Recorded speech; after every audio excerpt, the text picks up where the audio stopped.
If a 46-year-old father being murdered in his home in front of his family doesn't make you angry about Canada's current criminal justice system, well, there is very little that will.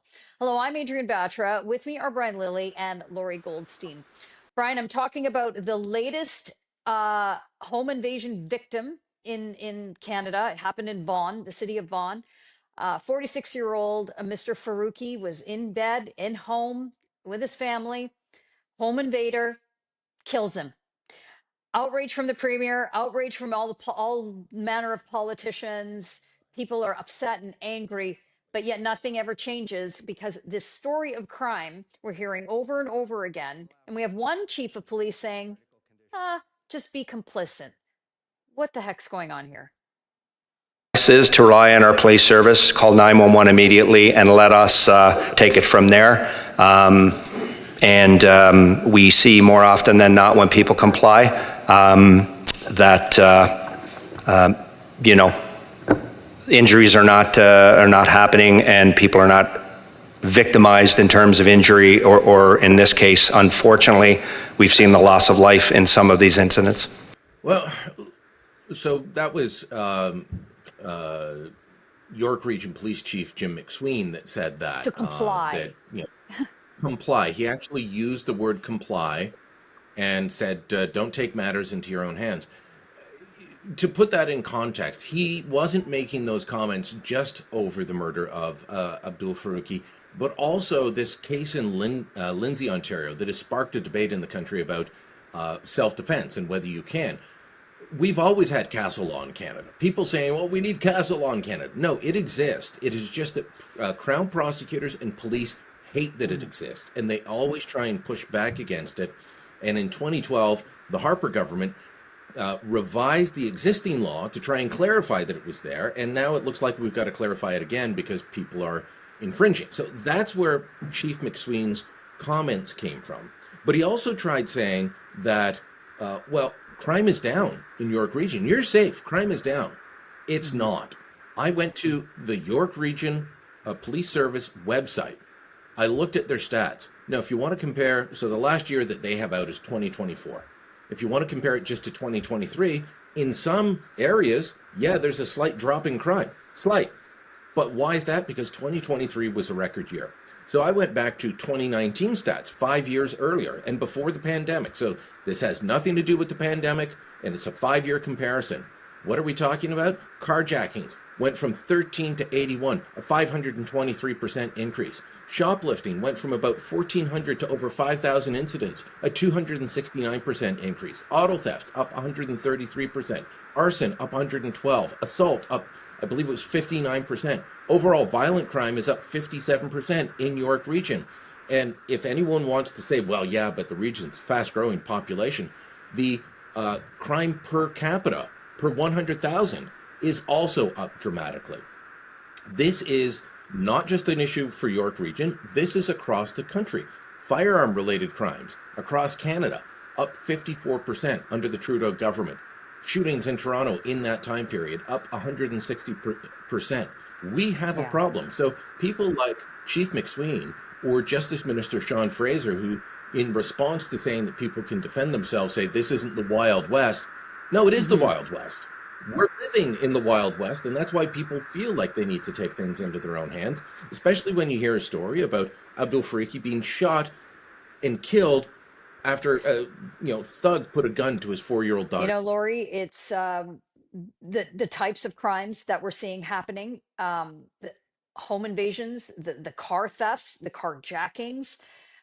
These are things that the Canadians are dealing with on a regular basis. So it's a bit much for politicians who aren't seemingly touched by this to say, oh, you need to comply or you need to be, wait for the police.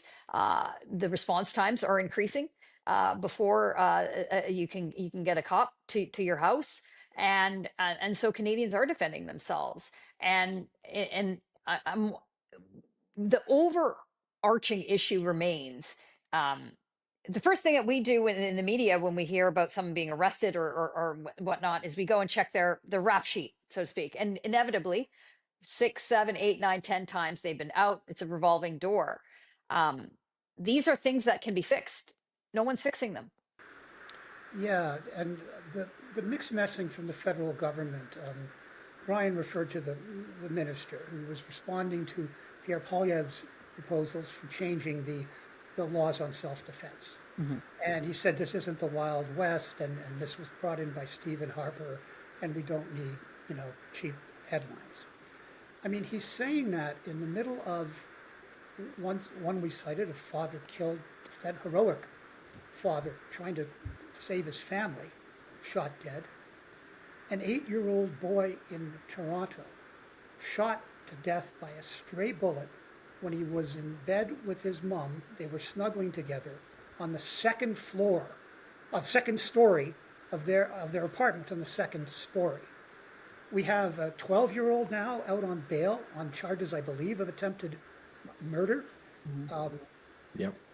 Every day in the Sun, and we have great people working the crime beat, every day there are just horror after horror after horror. 80 gunshots in Hamilton the other night, Lorrie. Now, the federal government says there's a problem with bail. Carney said that, and we're going to deal with that with legislation in the fall. But it's not just bail. It's parole. Mm-hmm. It's statutory release. It's a whole system that now puts, to me, basically the hoped for rehabilitation of the offender above other perfectly valid sentencing principles, such as deterrence, expressing society's denunciation of the crime. I mean, who says those aren't valid things? But everything is about rehabilitating. And then we also know our courts are overwhelmed. It's not just the feds. Our courts and the provincial courts are overwhelmed. The police are overwhelmed. They constantly talk, chief after chief after chief. We arrest these guys, we book them, we put them, he's detained, and they're out. They're out very shortly after to do more crimes. And look, the other thing is, these politicians, and in fairness, judges, they don't live where most of the crime occurs. They're insulated from it. Mm-hmm.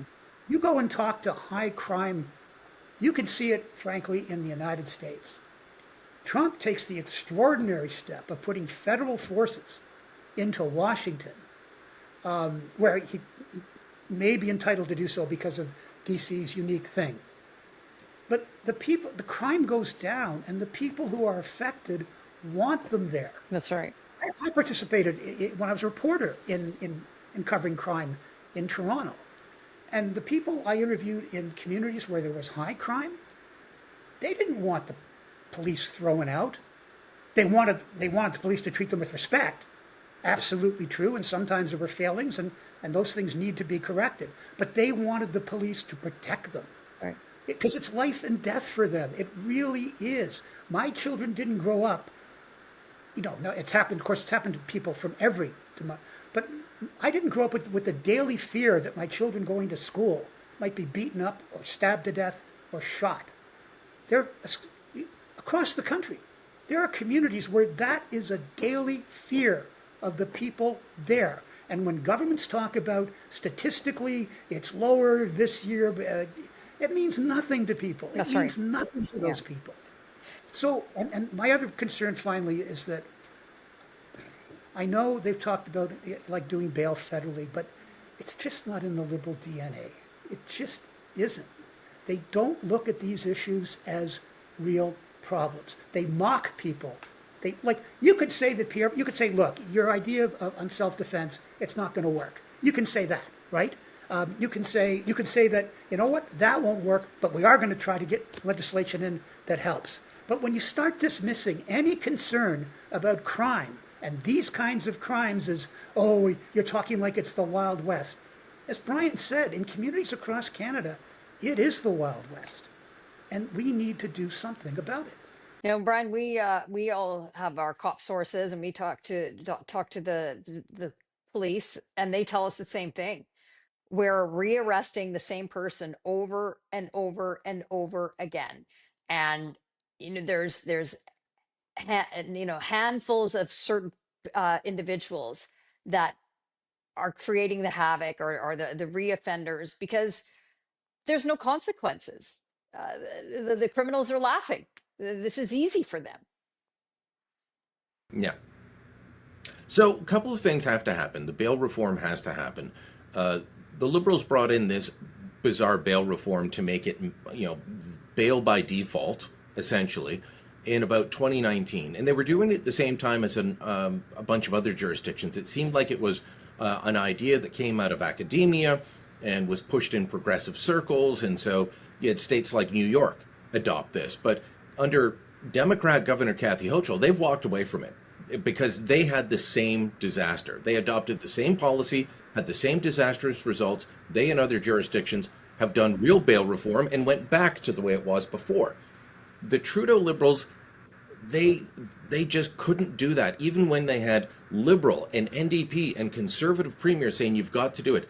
They went in and they did minor tweaks, but only for the worst offenses. And so the guys doing the carjackings are still getting almost automatic bail. And I've talked to justices of the peace who will deny bail to people, and then it's appealed to the federal court. So the JPs are appointed by the province, gets appealed to the federal court, which is appointed by the federal Liberals, almost all of them Justin Trudeau and David Lametti appointees, and they release the people. So even if the justice of the peace says no, the federal court eventually says yes. So that's got to be fixed. There has to be real bail reform, and judges need to be told stop being so lenient. But on the other hand, Doug Ford and other premiers need to start building more jails.